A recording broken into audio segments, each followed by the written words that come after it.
Delay has fewer control parameters than reverb, but that doesn't make it any less powerful.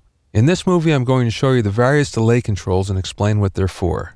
The very first one we're going to talk about is delay time, and that's similar to the decay time on reverb. What that does is set the time between repeats. It's usually measured in milliseconds since it's rare that it ever goes as long as a second, which is 1,000 milliseconds. Let's have a listen to what it sounds like. Here we go with a soloed electric guitar. Have a listen.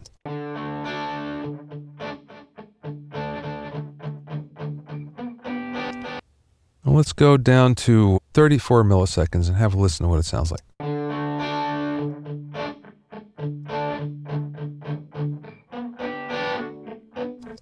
You can't really hear too much of a difference, and once again, like reverb, the shorter a delay gets, the bigger the sound gets. It doesn't necessarily get pushed back from you, it gets bigger. Now let's move this out as far as it will go, and this is 2726. In other words, this is 2,726 milliseconds, which is 2.7 seconds. Let's have a listen.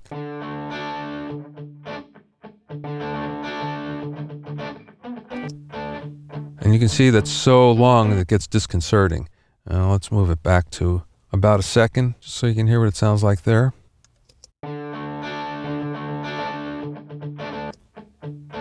Most of the time, we have delays under 500 milliseconds, and somewhere around 350 is usually a nice place to start. Let's listen to it.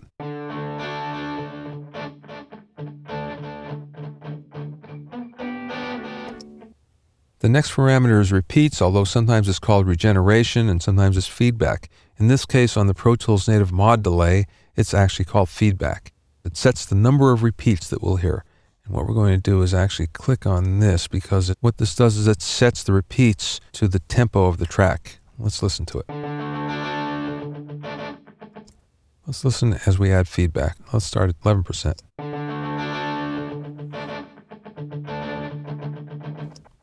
As we get longer, listen to what happens.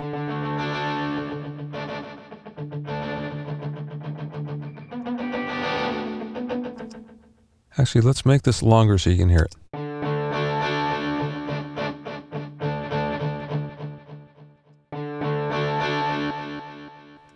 And we can make it very, very long, 94%.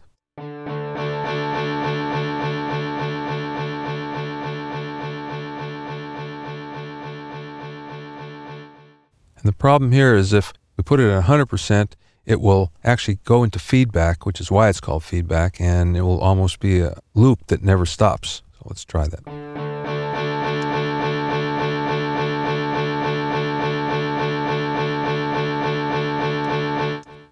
Not an effect that you use all the time. In this case, we can also have negative feedback, which sounds a little bit different.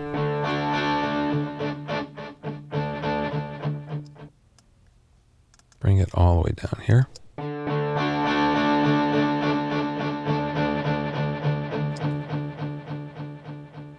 You can't always hear the difference between positive and negative feedback, but I would always use the positive feedback in this case, just to be safe. The next thing that most delays have is a low-pass filter, or sometimes it's just called a filter. And what this allows us to do is shape the tone of the delay. Sometimes we don't want it to stick out in the mix, so we want to roll off the top end, and that's what the low-pass filter does. Let's listen.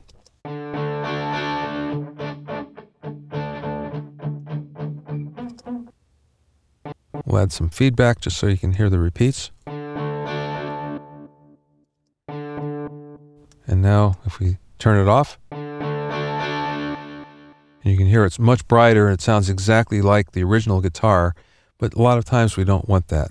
If we roll off the high frequencies, it will blend into the track a lot easier. Last, we have a dry-wet control, or sometimes called a mix control. In this case, it's called mix.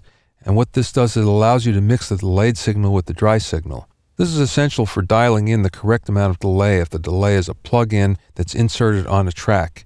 But it's normally set to 100% wet when it's inserted into a dedicated effects return channel like this one. Let's have a listen.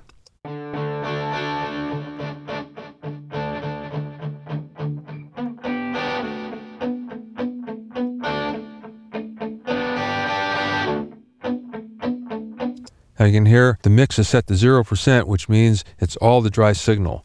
And we can actually control the balance from here.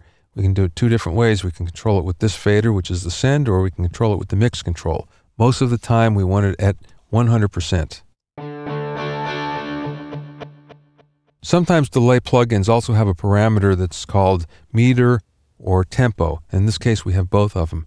And what that does, it allows us to time the delay to the track.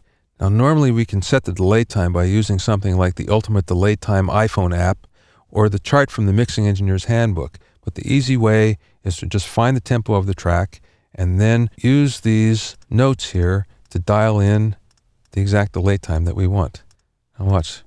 Here we go on a quarter note, and it gives us 576 milliseconds of delay. Have a listen.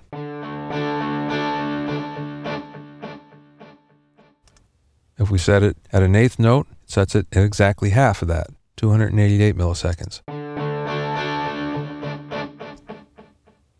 If we set it at a 16th note, it sets it at exactly 1/2 of the eighth note value.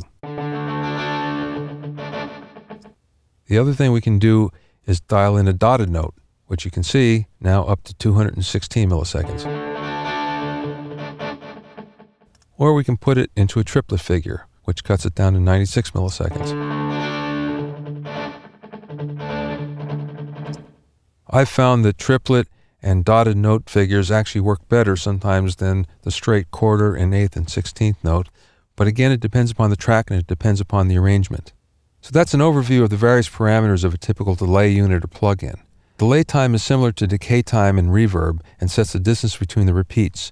Repeats or regeneration or feedback sets the number of repeats. The filters allow you to shape the frequency response of the delayed signal, and the dry-wet or mix control allows you to balance the delayed signal with the dry signal.